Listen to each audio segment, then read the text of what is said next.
स्वागत है आप सबका हमारे YouTube चैनल टुक टुक वॉइस में। प्लीज़ हमारे चैनल को सपोर्ट करें, सब्सक्राइब करें। हमारी आज की कहानी है अनोखा गिफ्ट। कहानी को अंत तक जरूर सुने। अरे, इसे तुमने क्यों छुआ? क्या तुम्हें इतना भी नहीं पता कि ये निशा के सतमाहे के पूजा की सामग्री है? और ऐसी पूजा सामग्री को बांझ औरत के छूने से अपशगुन होता है। तुम ये तो नहीं सोच रही कि तुम्हें बच्चे नहीं होते, तुम्हारी नंद को भी नहीं होने चाहिए? कहीं ऐसा तो नहीं कि नंद की खुशी तुमसे देखी नहीं जा रही? मम्मी जी, मैं किसी तरह अपने आंसुओं को रोककर शिल्पा इतना ही बोल पाई थी कि इतने में निशा, जो उसकी नंद कम सहेली ज्यादा थी, वो बोल उठी, भाभी, आपसे मुझे ऐसी उम्मीद नहीं थी। आपको तो खुश होना चाहिए था कि मैं माँ बनने वाली हूँ, उल्टे आप अपशगुन करने में लगी हैं।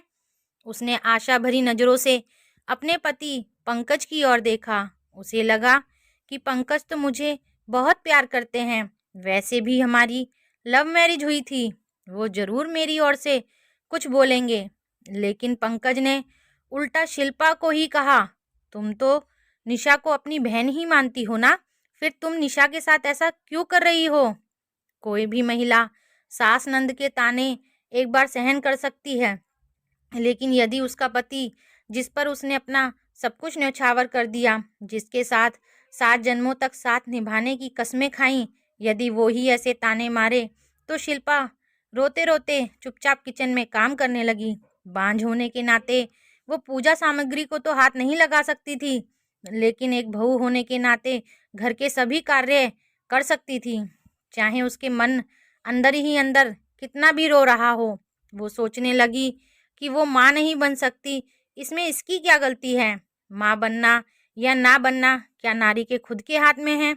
उसे अचरज इस बात का हो रहा था कि इतने पढ़े लिखे परिवार के लोगों की भी सोच इतनी दकियानूसी है। उसकी सास एक विद्यालय में पढ़ाती हैं, नंद सीए है, पंकज इंजीनियर हैं। इतने पढ़े लिखे होने के बावजूद इतनी दकियानूसी सोच की पूजा सामग्री को छूने मात्र से अपशगुन हो जाएगा। उसे याद आया कि कैसे वो और पंकज पहली बार ऑफिस में मिले थे। शिल्पा ऑफिस में एक प्रेजेंटेशन दे रही थी। उसके प्रेजेंटेशन की बॉस के साथ साथ सभी ने बहुत तारीफ की, खासकर पंकज ने। पंकज उसके प्रेजेंटेशन से बहुत ही प्रभावित हुआ।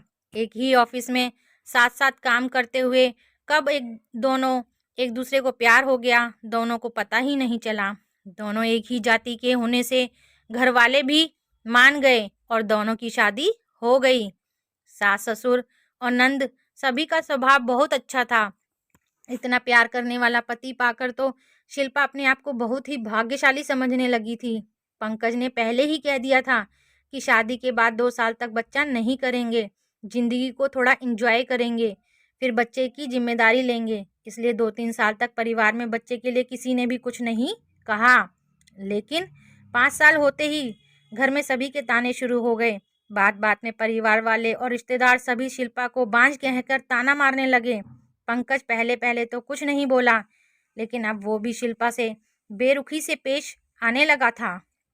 ऑफिस में तो सबके सामने सामान्य रहता, लेकिन घर आते ही चुप्पी साध लेता, सिर्फ काम पूर्ति बात करता, जिससे दैनिक कार्यों में विघ्न ना आए।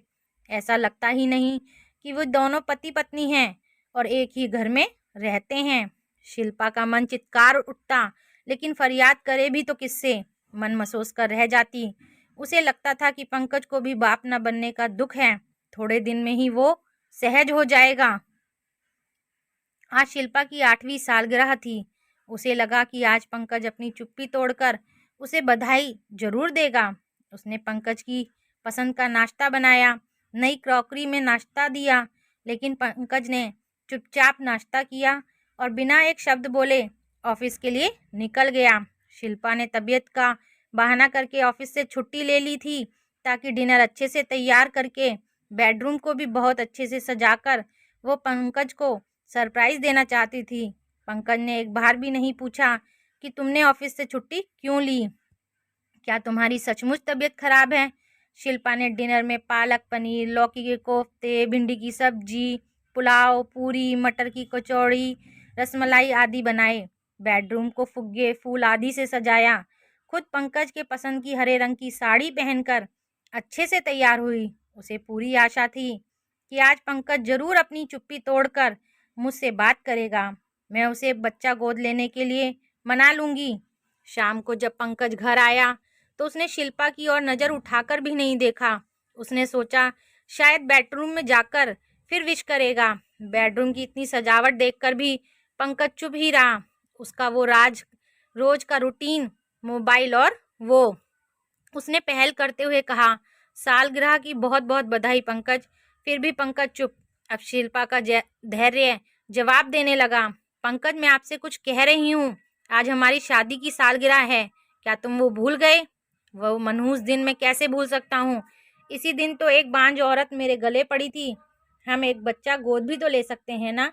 किसी तरह अपने आप पर काबू रखकर शिल्पा ने कहा, इस विषय पर हमारी कई बार बहस हो चुकी है। मैंने कितनी बार कहा है कि मैं किसी और के बच्चे को, किसी और के खून को नहीं अपना सकता।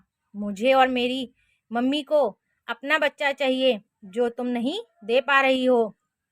खैर, आज हमारी शादी की सालगिरह है, इसलिए मैं तुम्हारे लिए एक अनोखा गिफ्ट लाया हूँ। अनोखा गिफ्ट? शिल्पा सोचने लगी कि जो व्यक्ति मुझे लगातार खरी खोटी सुना रहा है, वो व्यक्ति मेरे लिए कौन सा अनोखा गिफ्ट लेकर आया होगा। पंकज ने उसे एक लिफाफा पकड़वाया। शिल्पा ने उत्सुकता से लिफाफा खोला तो उसमें तलाक के कागजात थे। शिल्पा को विश्वास ही नहीं हो रहा था कि जो पंकज प्यार की बड़ी बड़ी डींगे हाँकता था, अब इस परिस्थिति में उसे तलाक दे रहा है। शिल्पा की आंखों के सामने अंधेरा छाने लगा, लेकिन जल्द ही उसने अपने आप पर काबू रखकर तुरंत कागज के हस्ताक्षर कर दिए, क्योंकि जिस व्यक्ति के दिल में उसके लिए रत्ती भर भी प्यार नहीं बचा, उस व्यक्ति के साथ रहने में क्या फायदा। दूसरे ही दिन शिल्पा ने वो घर छोड़ दिया। पंकज को उसकी मनमांगी मुराद मिल गई।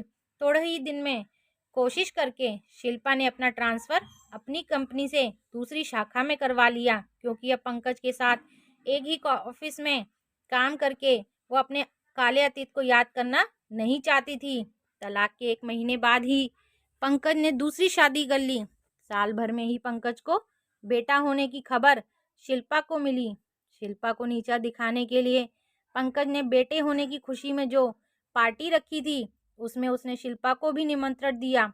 वो गर्व से शिल्पा को अपना बेटा दिखाना चाहता था। पार्टी में पंकज ने शिल्पा से कहा, देखा, तुमसे तलाक लेने का मेरा निर्णय सही था ना? मैं बाप बन गया। पापा बनने की बहुत बहुत बधाई पंकज। शिल्पा ने सामान्य रहते हुए जवाब देकर उसे एक लिफाफा देते हुए कहा, पापा बनने की खुशी में मेरी ओर से एक अनोखा गिफ्ट। अनोखा गिफ्ट? शब्द सुनकर पंकज को झटका लगा, क्योंकि सालगिरह पर अनोखा गिफ्ट कहकर पंकज ने शिल्पा को तलाक के कागजात दिए थे। आज शिल्पा उसे क्या अनोखा गिफ्ट दे सकती है, ये सोचते हुए उसने लिफाफा खोला। जैसे ही लिफाफे में रखा कागज पढ़ा तो उसके पैरों तले जमीन खिसक गई। उसका खुद पर का कंट्रोल छूटने लगा। दिसंबर की कड़ाके की ठंड में भी वो पसीने से भीग गया। वो पंकज की मेडिकल रिपोर्ट थी, जिसमें लिखा था कि पंकज कभी भी बाप नहीं बन सकता। पंकज ने अपनी पत्नी की ओर देखा तो उसकी झुकी ही नज़रों ने मामला साफ कर दिया। पंकज, अब फैसला आपको करना है कि आप किसी और के बच्चे को, किसी और के खून को अपनाते हो या नहीं। इतना कहकर बिना खाना खाए शिल्पा वहां से चली गई। दूसरे दिन पंकज और उसकी माँ दोनों शिल्पा के घर आए। दोनों अपने आप को बहुत ही शर्मिंदा महसूस कर रहे थे। बात कहाँ से शुरू करें, ये उनकी समझ में नहीं आ रहा था। आखिर पंकज ने ही बात शुरू की। फिर शिल्पा ने कहा, वो मेडिकल रिपोर्ट आपको याद है? हम दोनों ने अपनी मेडिकल जांच करवाई थी। किसी कारणवश आप रिपोर्ट लेने नहीं गए, मेरे को ही रिपोर्ट लेने जाना पड़ा। हाँ याद है, लेकिन तुमने तो घर आकर बताया था कि कमी तुम में है। इस रिपोर्ट में तो तुमने तब झूठ क्यों बोला था? खुद में कोई कमी ना होते हुए भी इतने साल क्यों तुमने सबके ताने सहे?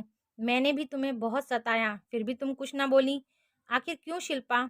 क्योंकि मैं आपसे बहुत ज़्यादा प्यार करती थी। यदि आपको सच्चाई पता चल जाती तो आप उसे बर्दाश्त नहीं कर पाते। आप अंदर ही अंदर टूट जाते हैं। मैं अपने प्यार को टूटता नहीं देख सकती थी। मेरा क्या, मुझे तो ताने सुनने की आदत पड़ गई थी। लेकिन सच बताऊं, मैं सभी के ताने सुनने को तैयार थी, लेकिन आपकी चुप्पी, आपके ताने सुनने की हिम्मत मुझ में नहीं थी। जब मैंने तलाक के कागजात दिए थे तब भी तो तुम सच्चाई बता सकती थी। पंकज, गलती मेरी ही है। मुझे अपने प्यार पर विश्वास था।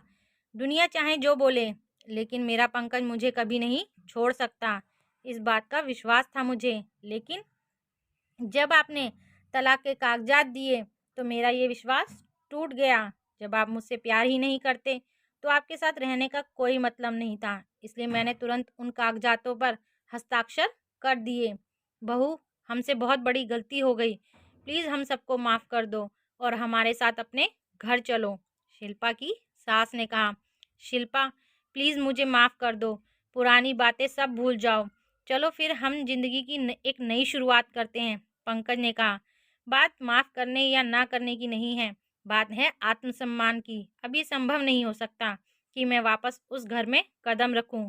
वैसे भी अगले महीने मेरी शादी है। मैंने तो अनोखा गिफ्ट आपको सिर्फ इसलिए दिया ताकि देख सकूं कि आप दोनों माँ बेटे किसी दूसरे के खून को अपनाते हैं या नहीं। अगर आपको हमारी कहानी अच्छी लगी हो तो प्लीज़ हमारे चैनल को सब्सक्राइब करें और सपोर्ट करें।